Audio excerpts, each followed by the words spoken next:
Hi, Sujit. I'm really glad to be here to get a chance to talk to you. I met you a little over a year ago. I've lived in this district for 43 years. You've lived here in this district for 15 years. You're now running for a House seat from this district. What made you decide to do this? I belong to a farming family. Okay. I was raised in a farming family. I worked on the farms. And then I studied. I did my Bachelor of Electronics Engineering and then Diploma in Information Technology. I came to the US 28 years back. I worked at GE, Oracle, Accenture. I founded a couple of companies as well. And I'm in technology consulting for 30 years. I have worked on large global organizations, helping solve and bring the efficiency in their operations. And also I worked on public sector organizations who implement federal policies. So I have a first-hand experience implementing federal policies, not only in the professional work, but also I worked in a nonprofit providing service support for adults with disabilities. I was a committee member 2 times. I was elected committee member for Mercer County in Westminster. And I was also secretary for Mercer County Democratic Committee. And I was vice chair for Mercer County Democratic Committee in Westminster in past. So I got involved myself, not only nonprofit, providing public service through nonprofit, but also I got engaged politically in Mercer County through Westminster.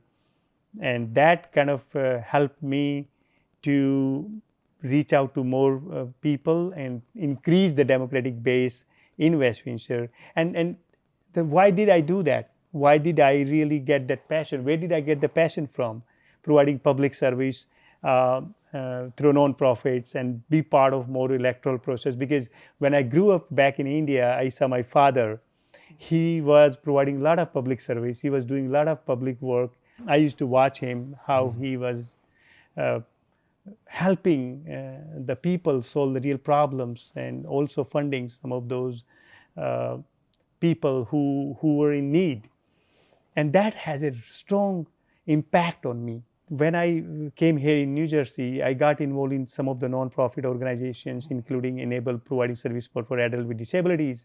And also I got involved in the political process. I invited every year our elected leader in my backyard. Our state senators, our assemblymen, our county executives, and First Lady Tammy Murphy also came. So what I wanted to do is to bring some of the communities with our elected officials to connect them. Okay. Because some of the community doesn't even know the electoral process. They doesn't know what primary is right now. So and that's how I got involved more. In the past, my passion was there. I saw my community back in India also, back here also. When I talked to elected officials, I listened to Senator Andy Kim, and I ran for the mayor last year for Westminster, got 5,056 votes. And Senator Andy Kim came to Westminster to support me. And I was following Senator Andy Kim for quite a while, his grassroots policies, the impact he has shown into the grassroots people, and that's what I believe. Okay. It helped me to run for this position as well. That I want to provide public service to maybe hundreds of thousands of people. If you're in Congress, how are you going to do it from there? What types of bills would you introduce to make things more affordable? One bill which I will co-sponsor or introduce would be Housing Affordability and Innovation Act. What it's going to do is we're going to reduce the housing development cost by 25%, and we are going to speed up the construction by 50% or more, working with the local municipalities, communities. We need to partner with industries, research institutions, and build modern modular housing and update federal funding and use innovation to reduce cost, create more jobs, support small businesses with that. That will help us here, right here in NJ-12, our working families, young families. And not only that, we can build NJ-12 a model innovation district. So you're going to be in Congress. You're going to be trying to affect the affordability of housing here in NJ-12 in New Jersey, but also around the country. Um, does this take the form of incentives, tax incentives, federal grants? How do you get industry and technology firms to be working on this? Yeah, so we have to use not only the innovation and technology, but we need to make sure that we bring the efficiency building the homes, number one. We need to also make sure that we build quality, high efficiency homes to lower the energy prices. And how you're going to do is you're going to partner with industry. There are companies, organizations leaping ahead in this area in modular housing, but they are not able to develop with the less cost effective and faster. So we have a responsibility from federal government standpoint to pitch in, create smart federal policies, partner with these industries, with the research institutions, universities, and bring good manufacturing jobs right here. But to really make a dent on affordability, making it faster, you need to make sure that we work with the local communities, give them incentives to adopt to a federal standardized process in terms of approvals. Are these going to be block grants through the states, to the various states to implement these programs? I mean, zoning ends up as a very local issue. And so how do you, from the federal government, end up influencing that in townships? If they leverage a federal standardized process, if they do not have resources, the main bottleneck in housing development is the permit approvals, the resources at township level. It takes sometimes 3 months, 6 months. The township itself lose the tax revenue. If you build home faster, they start collecting tax faster. So the federal government can provide incentive to those townships in infrastructure and other resources if they participate, and it helps both ways. So in addition to efficient and affordable housing, there's other issues that the townships face and that are faced in New Jersey 12 related to the environment, whether it's flood control, whether it's other sources of energy. What else is there besides more efficient building of housing? Yeah, so in this plan, Affordable Housing and Innovation Act, there are 3 components to it. Okay. The one component would be reducing housing development cost, but at the same time making sure you build high efficient houses to lower your energy bills for long term for working families. The next one is lower energy bills. When I talk about, it's expanding the efficient, affordable energy sources, creating more jobs with the green, smart policies. And what it's going to entail is that immediately putting back the incentives for solar panels and providing incentive to the solar panels, and as well as bringing back incentives to the EV vehicles. That's the one thing.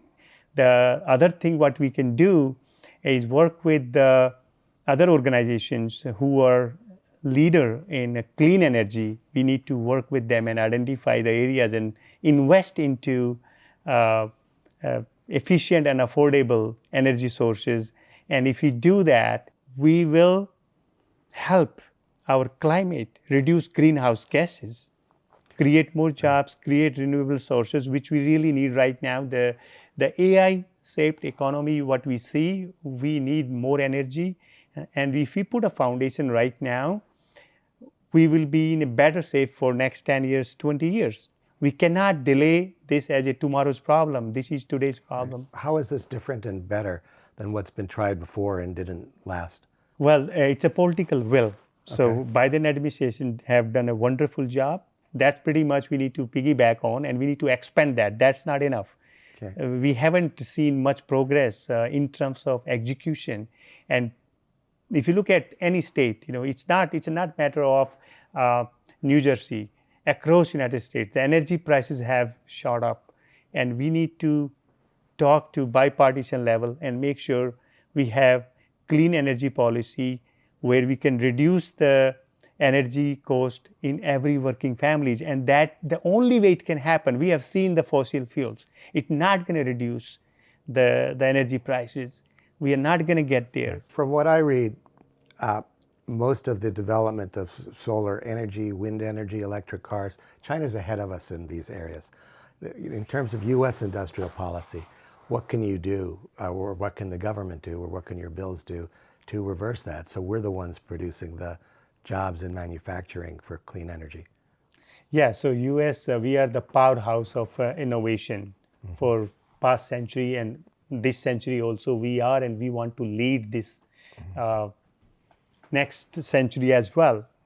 To do that, we need to step up, and I see the other countries are going full throttle. We are not. We are cutting back in the innovation areas, like cutting the funding from our higher institutions who work toward innovations and creating more technologies which are which are toward the clean energy. So there are a lot of higher educations, our MIT, Harvard, and you look at the other ones also. We need to leverage that, fund them more to create more clean energy technologies and still continue to dominate world and provide efficient, affordable energy. Not only here, we can make our clean energy technologies go beyond and use the disruptive technologies, and especially harnessing the solar energy. And not only like here, and we have potential to use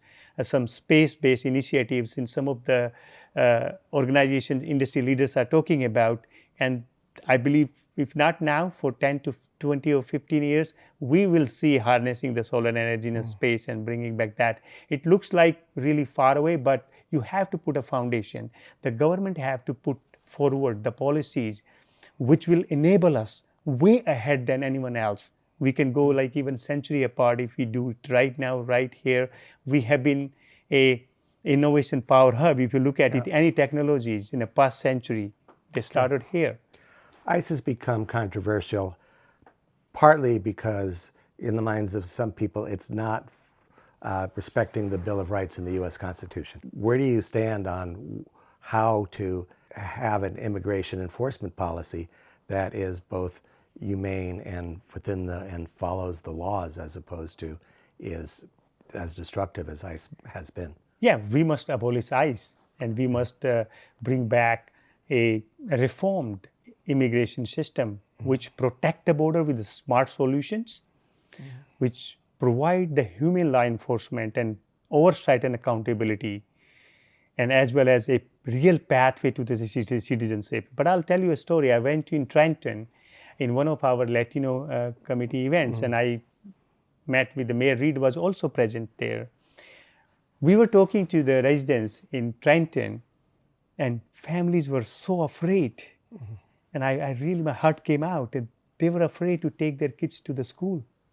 And they're afraid to really go out to restaurants and to even call police for any domestic abuse. I mean, so this is not America. It's you are going against the fabric of democracy by terrorizing our citizens, our communities. So we must bring back the reforms in immigrations where we provide human law enforcement. We want to make sure there's accountability and enforcement and oversight, human law enforcement and accountability and oversight. We want to make sure that is the key, and protect our borders with a smart solution. We want to make sure that is taken care of, and there's a legal earned pathway for the citizenship for hardworking residents and law-abiding residents, which is important. I want to make sure that we continue to attract high-skilled labor here, because they contribute to our economy, create millions of jobs, and they keep our dominance in technology and create a lot of disruptive technology which help create more jobs for small businesses. That's great. 10 or 20 years ago, there was a lot of talk about dreamers, children who were brought to the U.S., perhaps illegally at first, and finding a way for them to become citizens if they followed the rules, followed the laws, did everything right. I absolutely agree. We need the high-skilled labor to help us lead the world in technology and lead the world in other ways. But also, as you talked about the humane aspect, how do we create paths to citizenship for people who come here for economic or other reasons, if that over time they can participate in the American dream. Yeah, absolutely. We want to make sure that the immigration reforms, which is really being tossed around for 2 decades, we haven't Yep. done much. Right. And that's why it became dysfunctional to deadly, what we saw earlier this year. So the way we can do is we need to respect at least the residents who have came here, who are law-abiding residents, and they are paying their taxes, and they have no criminal history. They are contributing to the economy.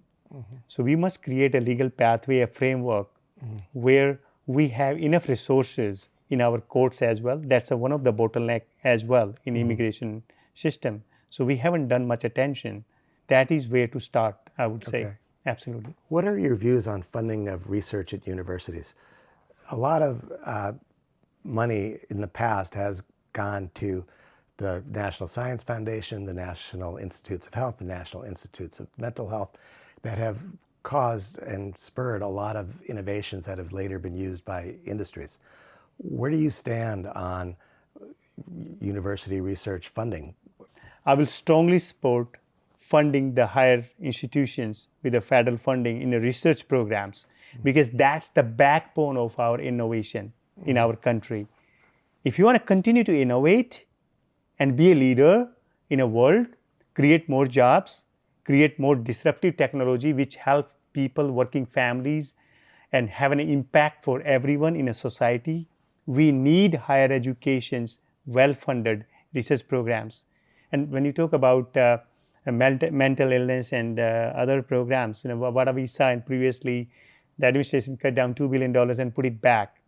We don't want that. We need to make sure that we care about these populations, and we care about our young generations who are studying the higher education. We need to make sure that they are properly equipped. The educators have the proper funding to train themselves, and we should have enough resources in the research programs.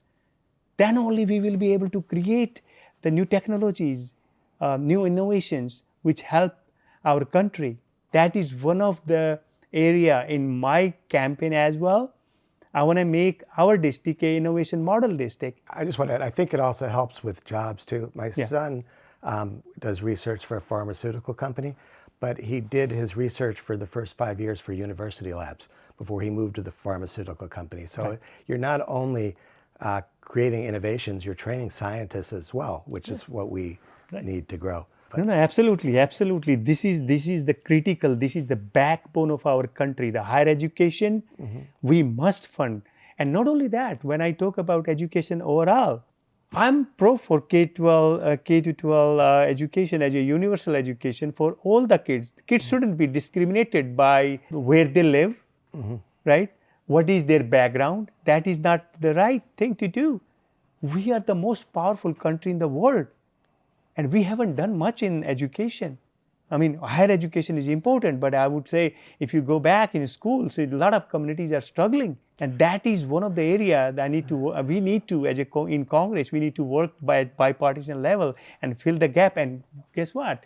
Now we have innovation, we have technology we can leverage without putting too much resources in a human standpoint. You can use innovation and expand to a lot of communities where we have gaps in terms of quality education, and that is where I will work hard. Do you have views on the Department of Education and what it's done well and what it's done poorly? Is that the mechanism which in Congress you would work toward these educational goals, or how do you see it? How do you see getting this done? We need to bring a common sense, practical solutions to some of the key issues, and this is the backbone of our country.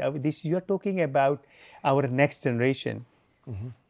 Department of Education, we don't want to be cutting funding. We must be working together in Congress, everyone, for our next generation. So you're talking about helping the next generation.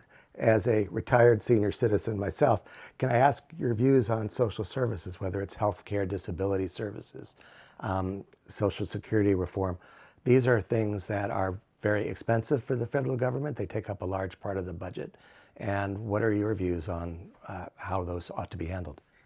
Yeah, so I'm going to give you a story. I have my elder daughter. She has a Down syndrome. So I enrolled her into DDD, and then there is some process to get her the benefits and all that. It took me almost like 5 to 6 months. The families doesn't have that kind of time to provide those services when you need. At a federal level, we need to work toward expediting these and helping the families who take care of our special needs generation. uh, you shouldn't be creating bottleneck.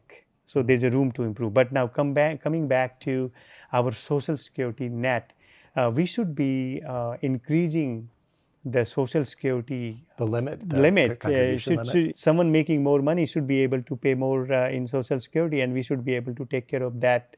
Then when I talk about healthcare, right, I want to make sure we bring back the subsidies to Affordable Care Act, and we need to put a cap to deductible, because our seniors are not getting 10-20% raise because they have the fixed income.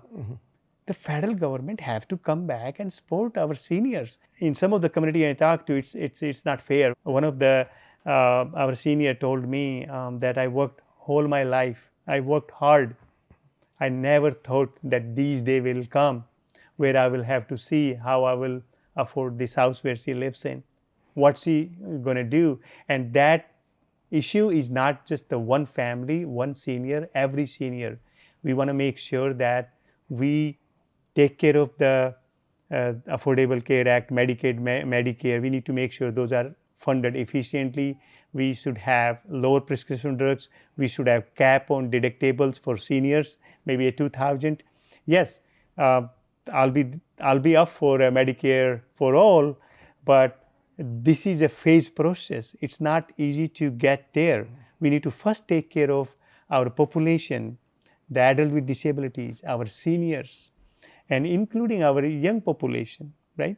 So who come out of our parents' insurance plan, and then they want to be entrepreneurs, and they are working on those, and they are not able to afford the insurance. With the Obamacare subsidies, which have just gone away or been drastically reduced, do you have ideas for reforms of Obamacare, or letting people buy into Medicare? Some of this, there's been a lot of ideas proposed over time, and which ones would you be supportive of? Right now, what we see, the polarized Congress, we want to make sure we bring back the subsidies, number one. That is the first thing. We want to protect the Obamacare. We want to protect the Affordable Care Act. We have tens of millions people rely on this Affordable Care Act. And if you look at these cuts in subsidy, I met few folks, their premium went up almost double. And it's very hard to pay those. And with the inflations, with the rising cost, everyday cost in terms of the utilities, everyday living cost is going up, and on top of it, you cut back on subsidies. That is really harming people. So I'm going to work hard on those. Want to make sure that we protect the Affordable Care Act. We expand those Medicaid and Medicares, where our seniors who have worked whole their life, they shouldn't have to really go in a tough spot where they need to think through, hey, should I go to this adult daycare center or senior center, or on the prescription drugs they cannot afford, and the deductible is going up. They need to think about going for some care, or they should look for, okay, will I be able to afford? That is not the right thing. Yeah. And so what are your views on tax policy, the deficit, general economic issues? We've seen a lot of ideas recently from politicians about how to get more money out of the rich. Where do you draw lines on that, and what would your approach be? For me, I'm for working families. Okay. My policies will be for working families. We don't want to cut back resources, including Affordable Care Act, which we saw, and then ban and provide benefit to billionaires. If you tax them a little bit higher, they're fine, right? It's not impacting their daily living. But for our working families, for low middle income families, our seniors, they have the real impact. You can feel the emotions. So I will be for working families. I want to make sure that we have the right tax code, right tax bracket for our low middle incomes, giving them incentives and making sure that uh, if you have certain income levels and you are not impacted with a 1 or 2% raise, it should be okay. I mean, you are not like really creating problems for daily living if you are a billionaire or you have tens of $1 million income. So there's enough room, and there are other colleagues I can work with. We can co-sponsor, and this is the area which I'll be working hard. What committees are you thinking of joining, or where do you want to focus your time and energy in Congress? There's 435 representatives. There's there's a lot to do. Where are you going to be focused? I'll be more focused on Energy and Commerce Committee. That is the committee which I see, which will bring down the energy cost by investing into efficient, affordable energy sources, and also bringing back some of the innovations in a trade and commerce, especially supporting small businesses. And when I talk about making an innovation model district, so that's where my focus will be. My focus is to reduce housing development cost, build them faster, and also lower the energy bills for working families. And thirdly, invest into public transit. So I'm going to be also working on transportation and infrastructure committee, which really align with our district. We have a big issue. People travel 2 to 3 hours daily, and there's a lot of traffic. Nothing much done. If you look at few decades, this is the time we need to invest more in infrastructure, and making sure that we put a foundation for longer term as well. Not only upgrading bridge, the way we do it is not really, we are not using the latest technologies. Like look at the China, the way they build some of the countries, the way they build the bridge and roads, more efficient, faster, using technology better for their infrastructure. We are not using it. So I'm going to work hard on those areas. But autonomous vehicle on public transit is coming, maybe 10 years. So that is another area that we can put a foundation and bring jobs here and create US manufacturing and have the workforce training right here. So I read a lot about fears of AI and job destruction. As you're trying to create more jobs for people, where does AI fit into it, and your regulation of that, and balancing that with the need for innovation through AI and other methods? Yeah, so AI definitely need regulations from federal government. So if you look at the contribution in GDP is going to increase slowly to AI shaped economy. And what it means, obviously there will be adjustment in the workforce, which I'll talk about. So, but it's going to impact all the vertical industries where they're going to be adapting to this AI, and we need regulations because it's going to impact GDP in all the areas. We need regulations on those. We need regulations in terms of how you use AI in schools and colleges, or some guidelines. We want to make sure that our next generation, they don't lose out the basic skills, which you and me learned, the basic skills. I want to make sure they don't lose out because of the AI. We need to work hard on those areas. Thirdly, I want to make sure that the organizations, the large organizations bringing the data centers in neighborhoods, they should have their own energy sources. When I entered the workforce in the late 1970s, almost nobody had a computer on their desk. Right. 20 years later, everybody did. Right. Skills changed, or the needed skills changed. How are you going to help with the training and the other things that young people need to deal with AI, which will be as big, if not a bigger, change in the way work is done? Yeah, so in a smart federal policy, when I talk about, we want to make sure that there's a workforce training, not only for our young generation, but also for everyone, because this AI-shaped economy is going to change the way we work in every vertical industries. So federal government has to come up with those fundings where you and me, and I see a lot of families in my district, I saw their kids doesn't have a job. They're looking for a job, and see one of the two parents lost a job. They're like 55-year-old. It's very hard to get job at that age. So and this is going to accelerate a little bit. It's not to be scared of. It's this expectation is that from everyone that our leaders do something about it. So what I'm going to do is I'm going to make sure that in smart federal policies we have workforce training built into it. And when I talk to our young generation in college going kids in college, they have the fear that they are not going to get a job. And what I tell them that, what happened in past when we invented electricity, automobiles, and we had computers, same thing we went through. The transformation has to happen in terms of adaptability of new jobs, new way of working.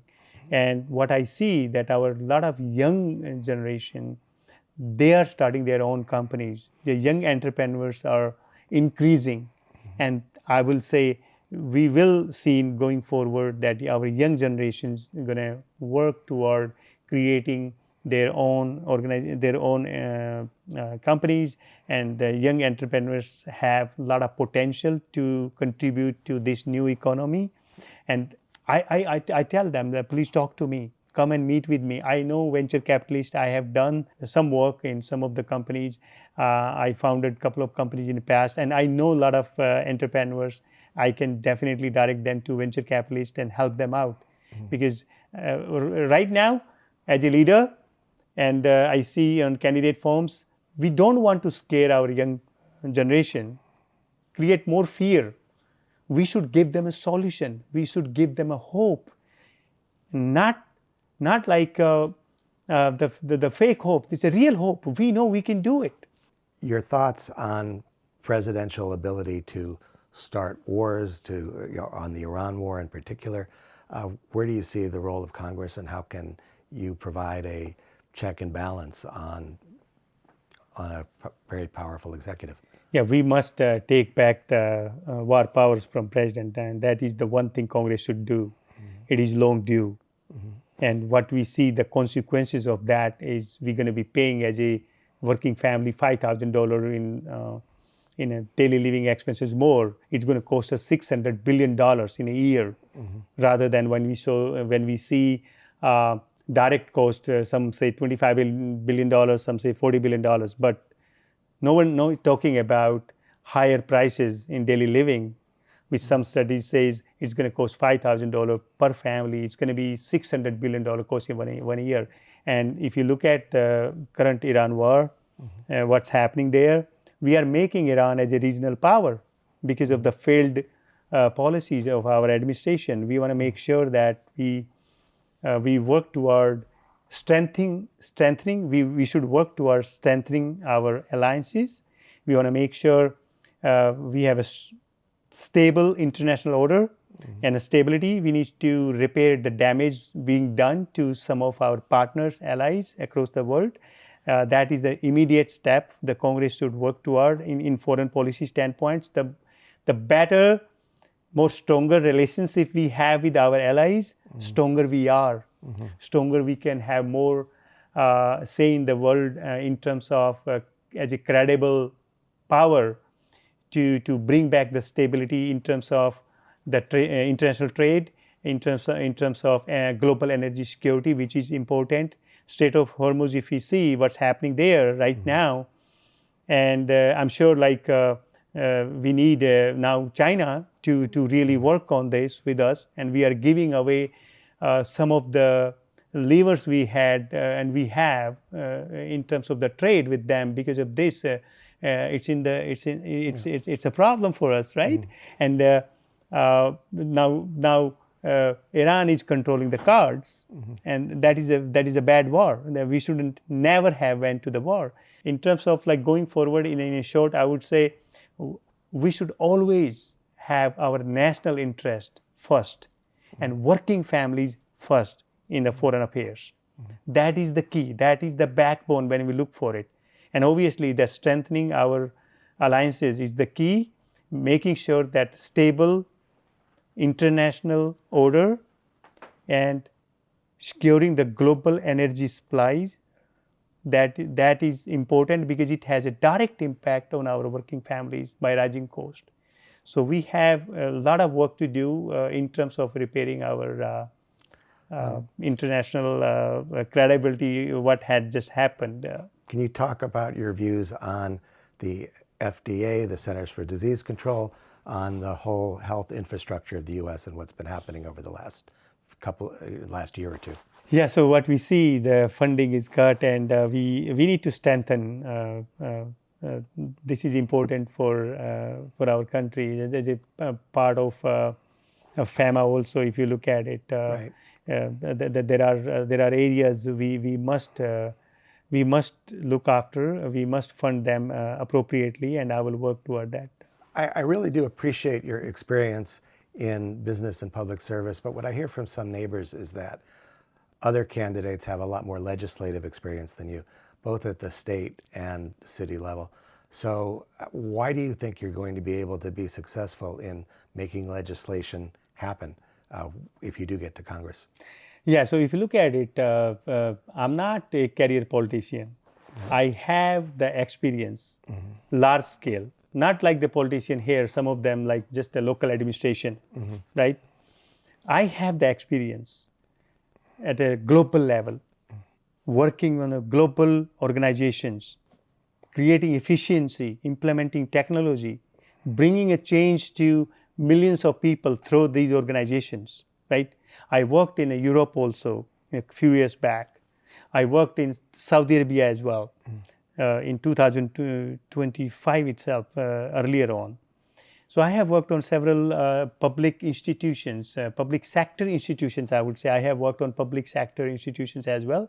And recently I worked at Inter-American Development Bank, providing service and support for 1.2 million children across Caribbean. So my experience, if I compare my other opponents who are running with me, I have the real experience solving the real problems at a global scale, at a larger scale, not localized to them.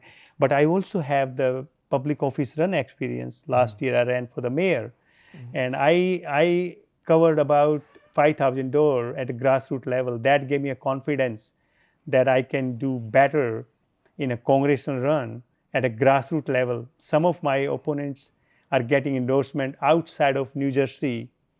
The leaders from outside of New Jersey doesn't know the dynamics of here, the demographic of here, our constituency, the residents. And secondly, I'll talk about the funding. A lot of candidates in congressional elections, they get funding from hidden sources as well, from corporations, and then they are working for them. They put legislative agendas for corporations and special interests, and that is a big problem. For me, I'm a grassroots person. I didn't spend a 4-hour, 6-hour calling people, raising funds. I was in communities talking to the people. I should be representing the people, not some special interest or corporations. That is where my differentiation comes. So having worked in business, you know to get things done, you need a team in addition to just yourself. What types of skills are you going to be looking for on your staff to help you get through a legislative process and all the dynamics that happen in Washington, D.C.? So my campaign priorities, my policies are shaped by listening to our residents. For last 5-6 months, I'm going to continue to listen to the residents going forward when I get elected, and I will have my team formed, which will be laser focused on the policies which are for working families, our young generations, our seniors. That is where I will be laser focused, building my team, because we need to work for the people. When you were out talking to people in the neighborhoods, what surprised you the most, and what, if anything, caused you to change your mind about some policy issue? People start talking about, hey, we are hearing a lot of, okay, abolish this. Obviously, there's we have the big problems. They are not looking to put a fuel to the fire, to play with their emotions. What they are looking is the solution. In fact, most of us who are running, are talking the same thing what they are talking about to align with them. But there is no solution given to them. I had a conversation with Senator Andy Kim just about a week or 2 weeks back, because I feel that he's my mentor. And the same topic I talked about, that I have the policy for affordability, real policy, not 50,000 height view. At singhforcongress.org, I uploaded it. So when I talk to the people, they say, okay, yes, I understand. This is the issue, the immigration, foreign policies, the affordability. But where is the solution? I tell you, Ken, I did not have that policy back in March. In Feb, I had a vision only. And normally leaders, you come with a vision and you take care of it. But I worked hard. I have a team. I have my friend.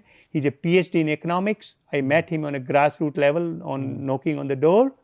And I have another person. He lives in Village Grande. He did his undergrad, I think, graduation from MIT.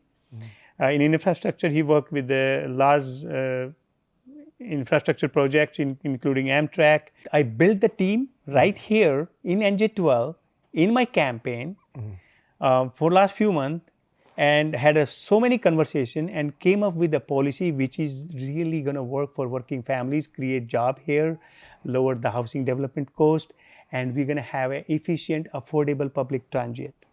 So that's what the one thing which I see the people were. I was surprised to hear from the people when they start asking that, oh, you're going to be same like you're talking about what your vision, you're going to say I'm the vision, but no, I have the policy.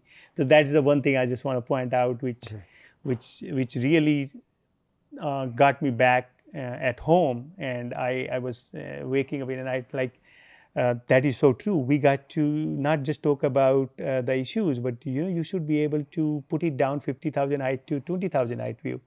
And that got me thinking and working toward that. Why do you think you can win this primary when the other candidates are outspending you by so much? Well, winning an election, you need a strong grassroots support, not the dollars. I have that. I have more than 300 volunteers. At a given time when I ask, in a matter of few hours, I can have 50 people here going out to the door to door. So that is a great strength. And I'm confident with the grassroots support, what I have. You cannot build in 3 months or 6 months running in this election. Some of the candidates running from outside and jumping in here never lived in this community. They haven't done any work to the community. And they are running and taking opportunity. For me, it's my grassroots campaign, the people who connected with me over the 10 to 15 years. So we are a close group. Even though that it expanded to almost 1,000 people I have. So that is an asset.